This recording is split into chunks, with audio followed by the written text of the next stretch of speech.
Sudah bilang dolor kita siko ini, Anis Tasmilatul Muawana, 17 tahun, warga Jalan Gotong Royong, Kecamatan Alang-Alang Lebar, Palembang. Sejak Senin 23 Maret, izin dengan wong tua nak pergi ke rumah kawannya, tapi sampai mak ini tidak kati kabar lagi. Untuk lebih jelas, biodatanya kita selip berikut ini. Sudah bilang dolor kita siko ini, nama Anis Taslimatul Muawana, umur 17 tahun, alaman warga Jalan Gotong Royong nomor 3383, RT 36, Kelurahan Srijaya, Kecamatan Alang-Alang Lebar, Palembang.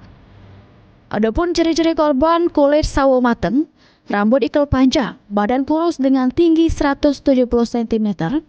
Pakaian terakhir yang digunakan baju lengan panjang warna putih, celana jeans panjang warna abu-abu. Sudah bilang sejak hari Senin tanggal 23 Maret 2026 sekira jam 10 pagi. Dolor kita bernama Anis Taslimatul Muawana pergi dari rumah izin dengan wong tuanya nak pergi ke rumah kawannya dengan mengendarai sepeda motor Yamaha Aerox nomor polisi BG 4861 AGL warna biru orange. Namun sampai mai ini tidak balik-balik ke rumah.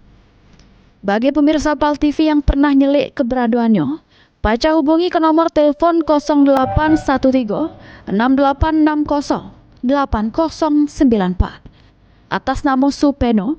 Sama bisa juga hubungi ke studio PAL TV.